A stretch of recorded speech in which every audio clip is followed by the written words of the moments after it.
Monsieur le Premier ministre, vous avez annoncé une nouvelle réforme de l'assurance chômage, avec l'espoir que la séance de questions au Premier ministre soit, contrairement à la séance de questions au gouvernement, une véritable séance de réponse aux députés.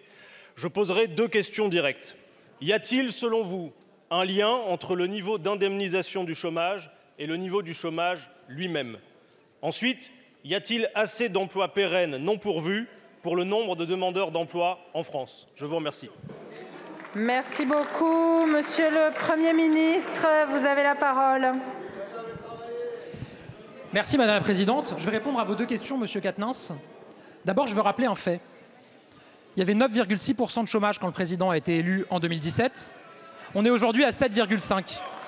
On a le taux le plus bas depuis 40 ans, le taux de chômage des jeunes le plus bas depuis 25 ans et le taux d'emploi le plus haut depuis qu'il est mesuré. Qu'est-ce qui s'est passé entre les deux, entre 2017 et aujourd'hui, pour expliquer qu'on ait 2 points de chômage en moins, monsieur le député? Qu'est-ce qui a été fait? D'abord, une politique économique et fiscale pour favoriser l'activité de nos entreprises. Est-ce que vous avez soutenu cette politique? La réponse est non. Pourtant, c'est ce qui permet d'avoir le taux de chômage le plus bas depuis 40 ans et d'avoir 2 millions d'emplois qui ont été créés dans notre pays. Qu'est-ce qui a été fait entre les deux? Des réformes visant effectivement à tourner notre modèle social davantage vers l'activité, notamment une réforme de l'assurance chômage, une réforme du RSA. Est-ce que vous les avez soutenues? La réponse est non. La réalité, c'est que vous avez systématiquement combattu tous les choix qui ont été portés par ce gouvernement et cette majorité pour favoriser le travail, et que pour autant, nous avons tenu sur nos choix et nous sommes aujourd'hui à un taux de chômage historiquement bas. Vous pourriez reconnaître que vous vous êtes trompé, vous pourriez reconnaître que l'action qui a été menée par cette majorité permet d'avoir un taux de chômage faible. La réalité, c'est que vous n'êtes même pas capable de le reconnaître. Sinon, et avant de répondre à votre question, je vais vous en poser une autre. Sinon, comment expliquez-vous que le chômage ait autant baissé, si ce n'est par l'activité et par la politique de ce gouvernement? Je vous demande de me répondre. Sur les deux questions que vous avez posées, nous avons en France, nous avions avant la précédente réforme, un des modèles où la durée d'indemnisation était la plus longue et pourtant où nous avions le plus grand nombre de chômeurs, le taux de chômage le plus important. Beaucoup d'études qui sont réalisées montrent qu'après 12 mois, la réalité, c'est que les chances de retrouver un emploi sont beaucoup plus faibles. À partir de là, il y a différents leviers sur lesquels vous pouvez agir. Il y a la durée d'affiliation, le nombre de mois que vous devez avoir travaillé sur les 2 dernières années. Il y a la durée d'indemnisation, le temps pendant lequel vous êtes indemnisé. Et ensuite, il y a le niveau des indemnisations et la dégressivité qui peut être mise en place. J'ai moi-même dit que sur le niveau des indemnisations, cette piste n'avait pas ma préférence. Il y a une réforme récente qui a été mise en place en la matière. Sur le deuxième sujet, oui, monsieur le député, il y a des centaines de milliers d'emplois non pourvus chaque jour dans notre pays.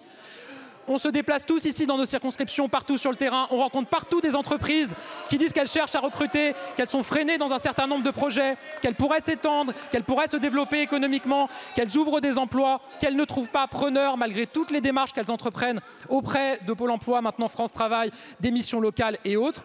Donc oui, j'assume de dire qu'avoir un modèle social plus incitatif à l'activité permet de pourvoir un certain nombre de postes qui aujourd'hui ne sont pas pourvus, ce qui entraîne une perte de financement pour nos services publics et pour notre modèle social.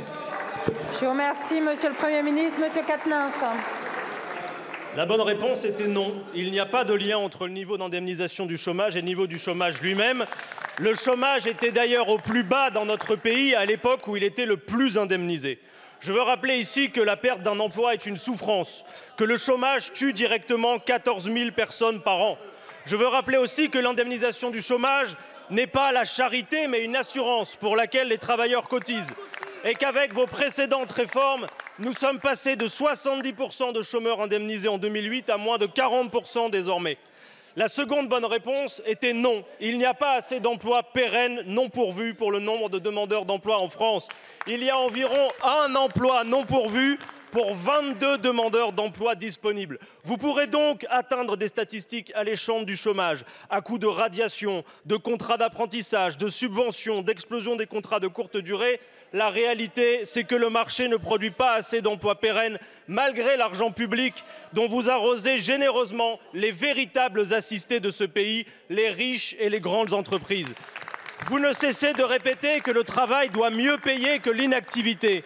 Mais comme avec vos nouveaux amis de l'extrême droite, vous refusez l'augmentation des salaires, Pour creuser l'écart entre ceux qui sont en emploi et les autres, vous appauvrissez ceux qui sont le plus en difficulté. Foutez donc la paix aux plus démunis et rendez l'argent que vous avez donné sans résultat à vos amis. Je vous remercie.